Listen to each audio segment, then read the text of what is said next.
Hi, I'm Chris Haigh and this is the Fiddle channel, and today we're going to play an Eagles song, Take It Easy.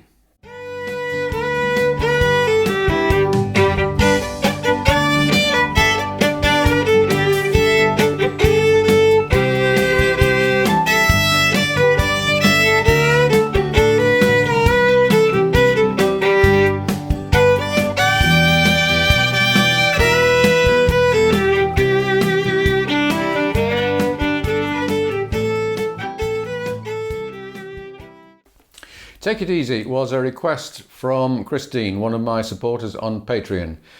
And this is the debut single from the Eagles in 1972, written by Jackson Browne and Glenn Frey. I'm going to take you through the intro, the verse, the chorus, the guitar solo, and suggestions for a fiddle solo. This is a good song because it works both as the original kind of pop rock song, but it's also got a real country feel and could even be done as a bluegrass tune. Travis Tritt is one of the country singers who covered this. So we start off with a guitar intro, which sounds something like this.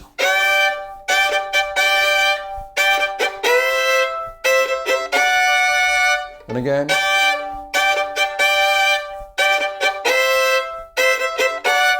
So that's with the fiddle harmonising in a fiddly way. But to be honest, to me this doesn't work really well as a fiddle intro. And you might be better off doing...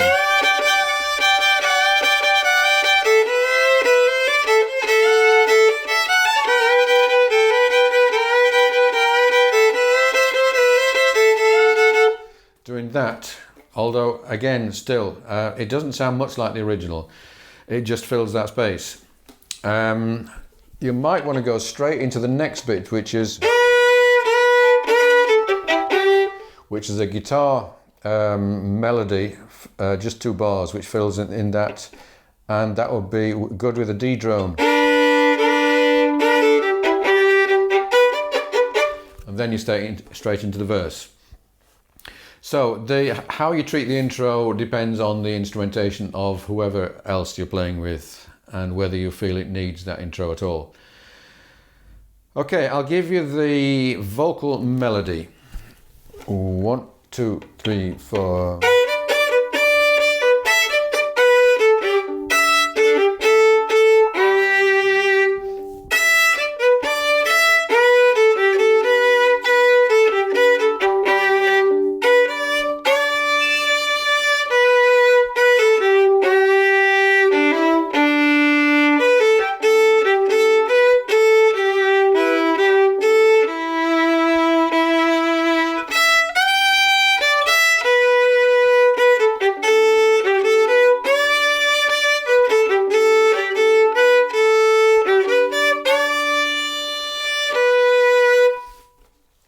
So it gives you an idea of the structure of the thing at least, but it's pretty tricky in terms of getting the syncopation right, and actually there's not a great deal of point in trying to follow exactly how the vocal melody goes. If you want to do a fiddle version of the melody, then you'd want to add quite a lot of drones.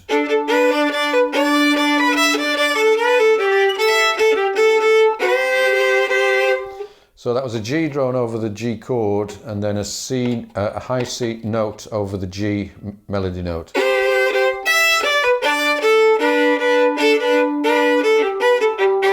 And then, so take it easy, that's where the big harmony comes in, and I think a nice harmony for the D note is a G above it.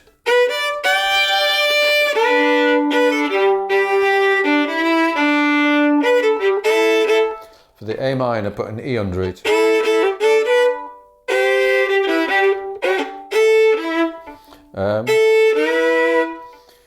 An A followed by the E and B, that's the fiddle capo.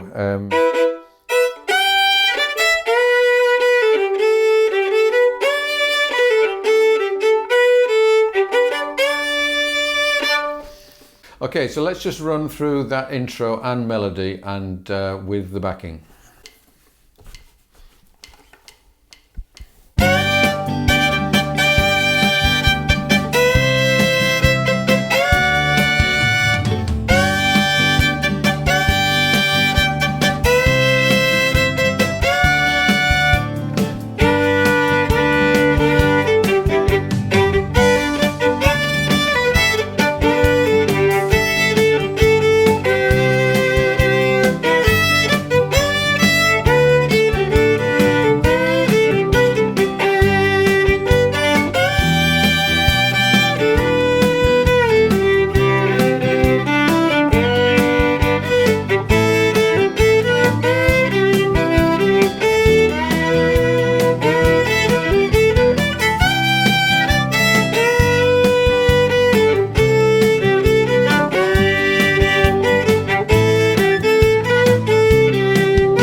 And notice I put on the that final D note, I put the same harmony, the G above it, because it works both for a G chord and an E minor chord.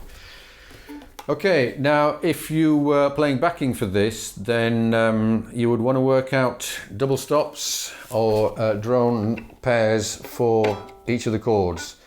So we got G, we got C, we got D, we got E minor, we got A minor.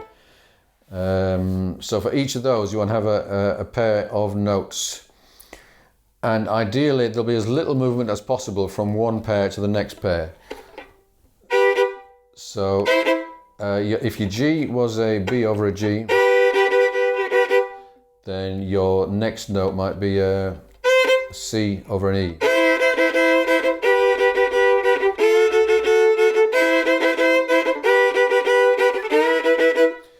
And there's lots of varieties of rhythm you could use. You could do long notes. You could do chops. You could do a more rhythmic chop. You could do a Nashville shuffle.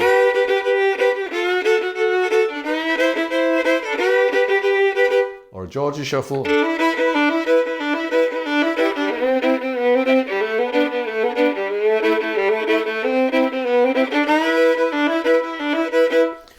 Or some kind of mixture. And you can also do little fills in the gaps with the melody. So let's go through once the verse, and this time I'm going to do different rhythm ideas and some fills.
And so on. It's a good idea not to change too much. I was kind of hopping in and out of different things there. Maybe 8 bars of one type of rhythm followed by 8 bars of another is probably a good plan. Changing it as you go from a verse to a chorus works well as well. But a bit of consistency, and it depends partly on who else is playing with you as to how busy you get. If you've got a drummer and a bass player and a rhythm guitarist, then you probably want to be fairly subtle about what you're doing. If you just got one other person, then probably there's room for you to do quite a lot. Okay, we've got a section of oohs, where you could do just that rhythm stuff again, and then there's a guitar solo. So it's quite an easy and fairly memorable guitar solo, so let's have a go at that one, and I'll do it with the backing.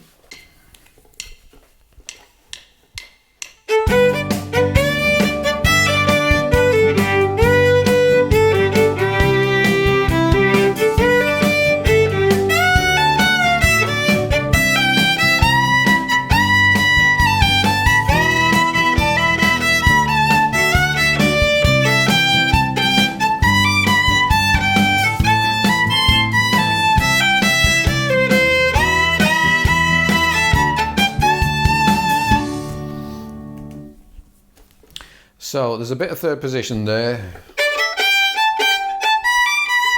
So we're going from 2, 3, 2. And we've also got these things, which is a kind of an imitation of the harmony that the guitar's doing, and possibly not a very successful one. I think my approach to this solo would be to play the first line, because people will remember that, and after that I would improvise it. So in fact, I will play 3 times through this solo. The first time I'll play it again just as written.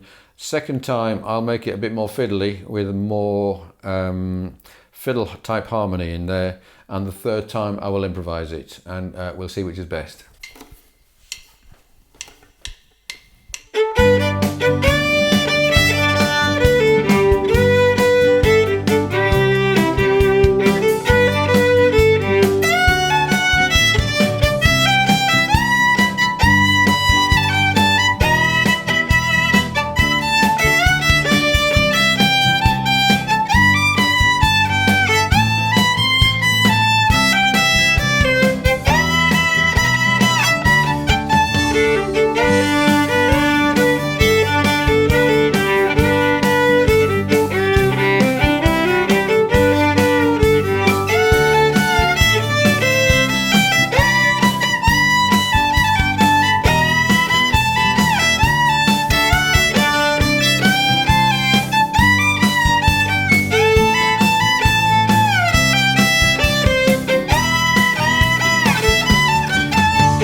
Okay, I hope you found this useful. If you'd like a copy of the sheet music, do subscribe to the channel and send me an email. And you can get all of my PDFs in one go if you join me on Patreon.